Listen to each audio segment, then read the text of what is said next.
I'm Arnold with Driving Sales, and I'm here with Mike Martinez, Chief Marketing and Sales Officer for Ismo Cars. Thanks for joining us today.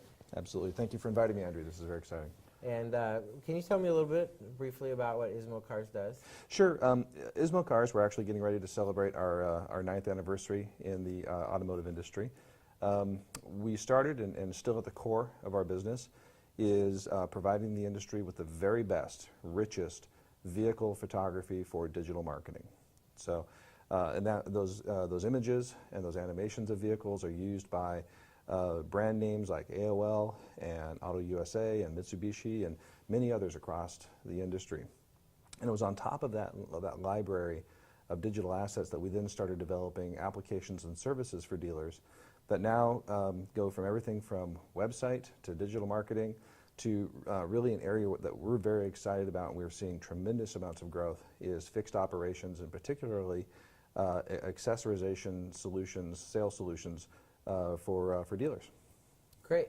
You know, a lot of dealers, it seems like the biggest profit area to me, being in previous retail, was in the front end of a deal, you know, where you have a customer, you've agreed to terms, and it's an easy sale. And what I mean by that is that at that point in time, you can incorporate it into whatever deal structure that you've created and sell it by a monthly payment, right? So you can say, hey, Mr. Customer, you want $3,000 worth of accessories. These are cool.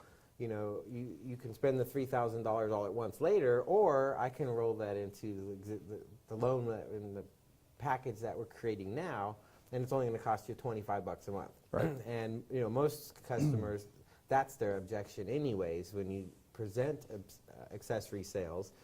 You know, even if you have a process in place in your dealership to always present accessory sales, the salesman will say, here, you got to sign the sheet, and the sheet basically says, I'm not interested in any accessories. Right. Right? And they say, I'll just buy them later. How mad is it that in a world where we're spending billions of dollars as dealers and manufacturers to get consumers to fall in love with the vehicle, the smell, the feel, the look of a car, that we try then to sell personalization of that vehicle through a piece of paper?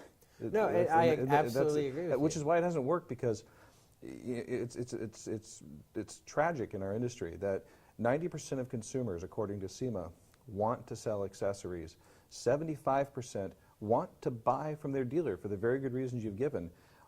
In 1999, 10.9% of consumers purchased from their dealer. Now we're talking about a $28 billion market that's growing at 3.5%, Andrew. In 2009, 5.3% of all consumers purchased from their dealers, leaving billions of dollars on the table that our industry could have had at a time when we really needed it. But because of bad process and lack of tools, that didn't happen. And you know, we were talking before our interview out in the hallway that our average dealer in 2010, and we just published in a great white paper available on ismocars.com, our average dealer realized $475 in additional gross through accessory sales per vehicle sold. So if you're moving 100 cars a month new, that means you're bringing in almost another $50,000 in gross. And I don't know about you, but a lot of my dealers are telling me that they worked harder in 2010 and sold more cars, and they made less money, and this is a way to pull that trend and move it the other direction. Great.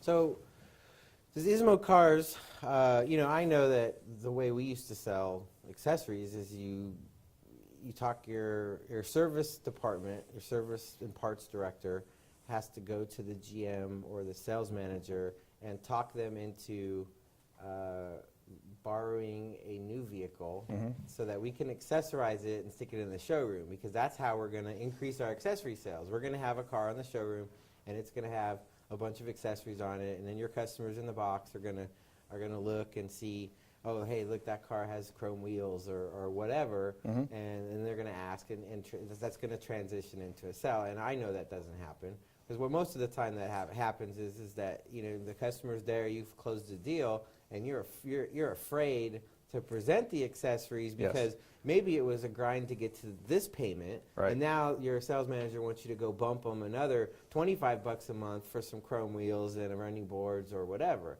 So how does ISMO Cars, or does ISMO Cars alleviate that in some ways? Well, so let's start with what I think you were referring to as preloads.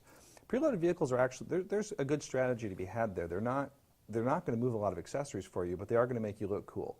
So we're not anti-preload. We think that there's a place for them to play, and we also think that everybody in the dealership can participate in the sale of accessory. But to your question regarding how do you get past that fear, the salesperson in selling an accessory typically has one of two fears. They're either fearing that that customer is going to be sitting waiting to go into F&I for an hour, and they're going to start having second thoughts. They were real high about their car purchase, and now they're getting a little nervous, and all of us who've sold cars know exactly how nervous making that is.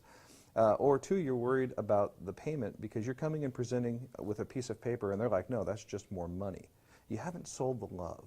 So at ISMO, what we've discovered is that if you design the right process, where you're selling the accessory not during the sale of the vehicle, because then what happens is, I don't know about you, but every salesperson I've ever worked with or I've ever been had the word discount written across my forehead. And as soon as you bring up the accessory, it's in the car deal. It's not an add-on, it's now a cost.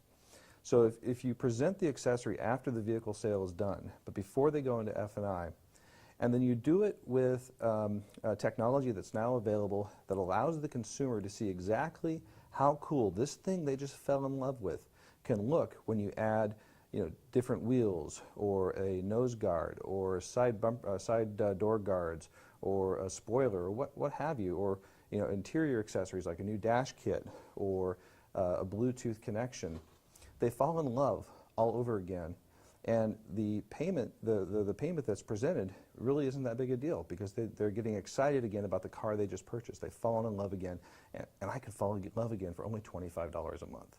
So what we find is, on average, when our dealers present this way, that on average they get a close ratio of 1 out of every 2.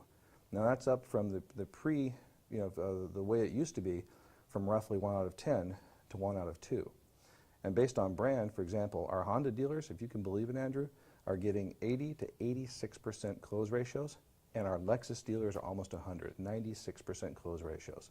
So if you present at the right time and the right way, and you present with payment, you can move a lot of accessories. Great.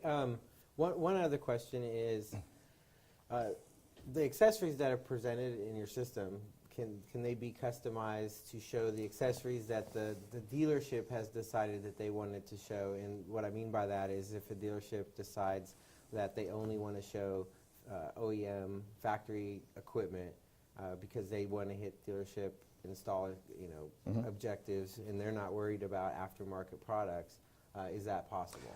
Absolutely. So the database can be customized to exactly what the dealership's accessory sales strategy is and which products they want to offer. So some of our dealerships offer a very limited range of products. Others offer a very broad range, and the tool gives them that flexibility. In fact, not only do we offer accessories, all the accessories and parts available from their manufacturer, we also offer accessories from some 650 different aftermarket providers.